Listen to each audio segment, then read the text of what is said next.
क्या बोला कि अगर मुसलमान चले तो हमारी बेटी बहन सुरक्षित होती। बिल्कुल सही बोल रहा हूँ। ये लोग तो आशा राम राम रहे, सब गुफा वाले सब मुस्लिम ही है, गलत थोड़ी बोल रहे हैं। उनसे अपनी बहन बेटी को इज्जत बचा नहीं पा रहे हैं और दूसरा पर टारगेट कर रहे हैं।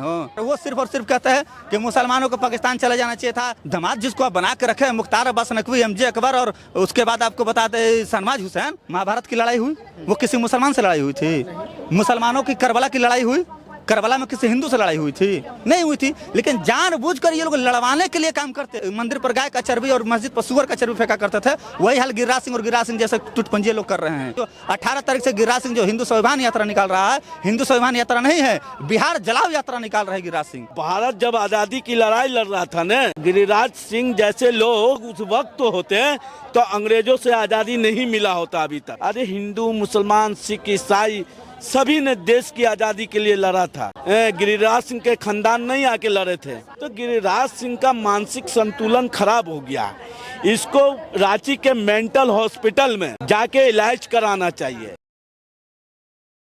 केंद्रीय मंत्री गिरिराज सिंह ने एक बयान दिया है कि देश से मुसलमानों को अगर निकाल दिया जाए तो देश में जो आपराधिक घटनाएं हो रही है, चाहे जो रेप के मामले आ रहे हैं, वो कम हो जाएंगे। इस बातों को लेकर के पटना के लोग क्या सोचते हैं, इस बातों में कितनी सच्चाई है, पटना के लोगों से जानते। अभी आमिर है। आमिर, क्या लगता है कि देश में सबसे ज्यादा उपद्रव मुसलमान धर्म के लोगों ने अपना शुरुआत किया है? सुन लीजिए ना, उनका पूरा बयान था कि अगर देश के मुसलमान बंटवारे के वक्त अगर पाकिस्तान चले जाते तो हमारी बेटी बहन जो है वो सुरक्षित रहती। गिरिराज सिंह का ये पूरा बयान है। तो ये तो जहरीला आदमी है, मुंह से जहर उगलता ही उगलता है, दिमाग में इसका घोला है। अब बात सुनिए, जहाँ तक बात क्या बोला कि अगर मुसलमान चले तो हमारी बेटी बहन सुरक्षित होती। बिल्कुल सही बोल रहा हूँ।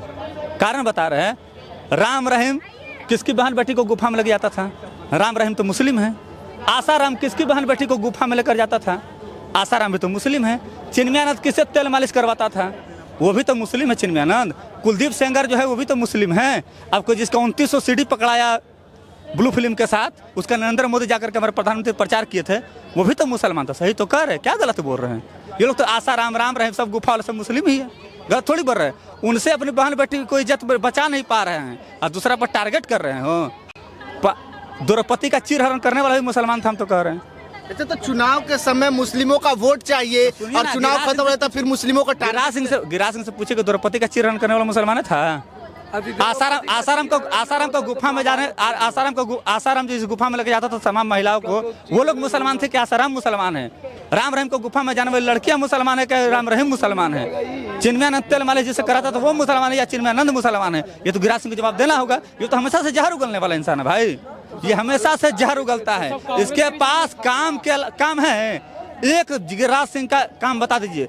इससे पहले नवादा के सांसद थे 14 में, एक काम किए, नवादा से डर कर भाग के आके नवादा के केंद्र में मंत्री बने हैं जी। बता तो रहे किस लिए? जहर उगलेगा जब तक नहीं, जब तक मुंह से उल्टी नहीं करेगा जहर का, जब तक जहर नहीं उगलेगा, मुंह से उल्टी नहीं करेगा, तब तक केंद्रीय मंत्री बने कैसे? तो इसीलिए अनाप शनाप बकते रहता, उगलते रहता। नरेंद्र मोदी इसी के लिए इसको बनाए हुए हैं। देखिए नरेंद्र मोदी क्या है, बोलते हैं कि मुसलमान हमारे भाई है, दलित हमारे भाई। कुछ दिन पहले आपने नरेंद्र मोदी की एक्टिंग देखा होगा कि मेरे दलित भाइयों को गोली मत मारो, मारना तो मुझे गोली मार दूं, बोलते थे।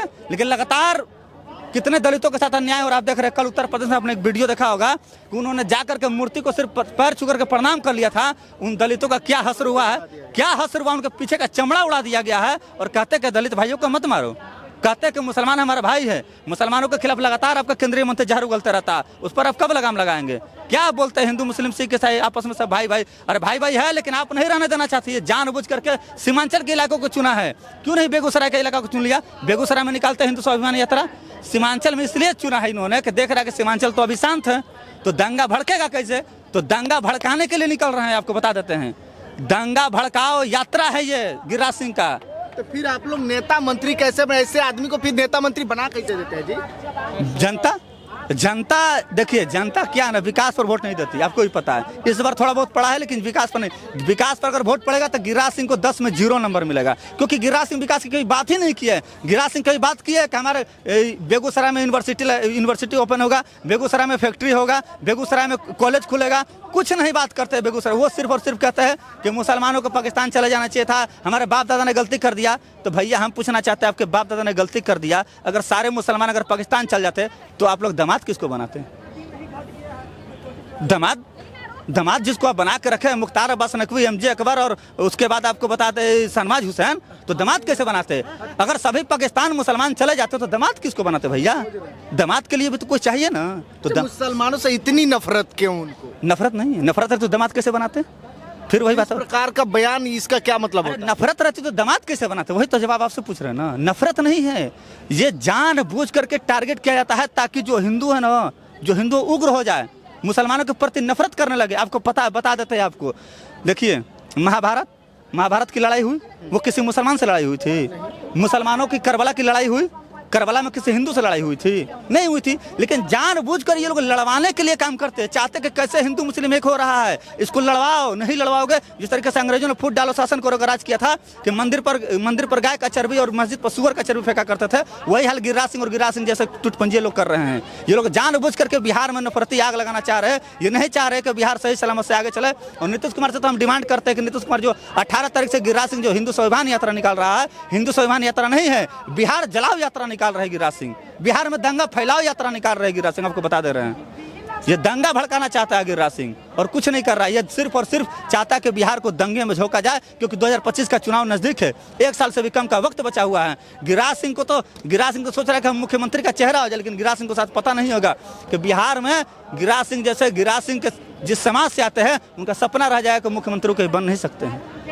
पटना के लोग जो है कि अपने अपने मुद्दों को रख रहे हैं। क्या लगता है गिरिराज सिंह जो बयान दिए हैं वो कितना सही? अगर मुसलमान चले जाते तो देश अपना भी सुरक्षित रहता। अब गिरिराज सिंह का जो बयान है न, ये काफ़ी निंदनीय है और लोकतंत्र के लिए सही संदेश नहीं देता है। और गिरिराज सिंह जिस बात का प्रयोग कर रहे हैं, अरे हिंदुओं को कब नहीं सम्मान मिला? अरे राष्ट्रपति से लेकर प्रधानमंत्री से लेकर होम सेक्रेटरी तक पूरे देश में आप पर राज में कब्जा है, अभी भी हिंदू खतरे में है।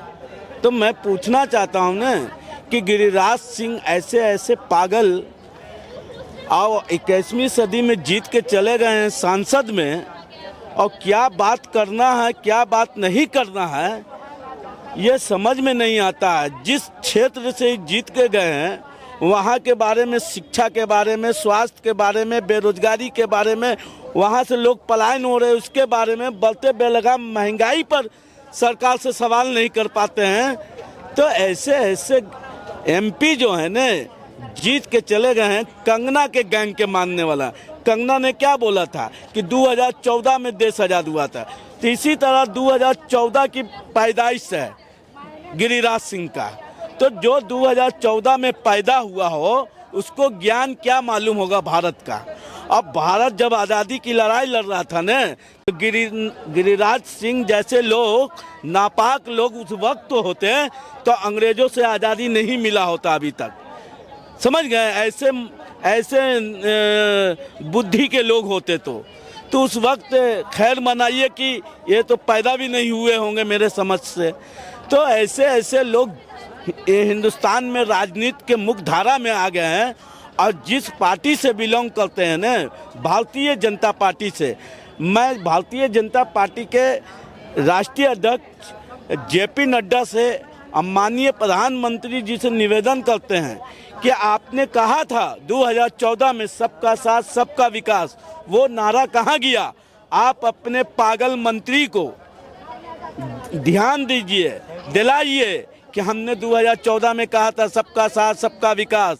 अरे हिंदू, मुसलमान, सिख, ईसाई सभी ने देश की आज़ादी के लिए लड़ा था।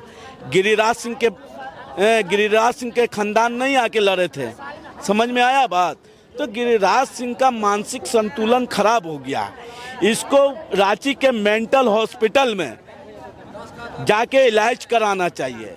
नहीं इलाज होता है तो समझिए कि ये खतरनाक साबित होंगे, जो लोकतंत्र के लिए सही नहीं है और समाज के लिए भी सही नहीं है। अब माननीय प्रधानमंत्री जी से निवेदन करते हैं, आपसे प्रार्थना करते हैं आपके चैनल के माध्यम से कि हमारी आवाज़ों को वहाँ तक आप पहुँचाएं कि आपने जो वादे से हिंदुस्तान में सत्ता में आए थे, अब पुनः आप 11वें साल तीसरी बार देश का प्राइम मिनिस्टर आप बन गए हैं।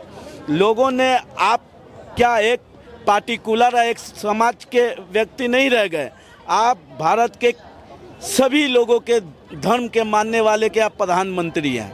मेरा मानना है कि ऐसे लोग जो बोल रहे हैं, आग उगल रहे हैं अपने मुंह से, ऐसे लोगों पे लगाम कसिए प्रधानमंत्री जी। गिरिराज सिंह हो, हमारे नबी के बारे में एक पंडित जी ने कहा था, जो भी लोग कहे अनाप शनाप बयान देते हैं, धर्म को कहीं ना कहीं टारगेट करते हैं, वो भी खतरा है। ऐसे लोगों को सलाखों के पीछे भेजिए, नहीं तो देश हमारा समझिए कि गिरी युद्ध की तरफ बढ़ जाएगा। नहीं पकड़िएगा इन लोगों को तो इसके जिम्मेवार आप होइएगा, फिर आपको मौका नहीं मिलेगा कि हम कहाँ जाएं। बाकी आप लोग गिरिराज सिंह के बयानों को लेकर के क्या सोचते हैं, अपनी प्रतिक्रिया कमेंट बॉक्स में दीजिएगा, शेयर कीजिएगा। बहुत बहुत धन्यवाद।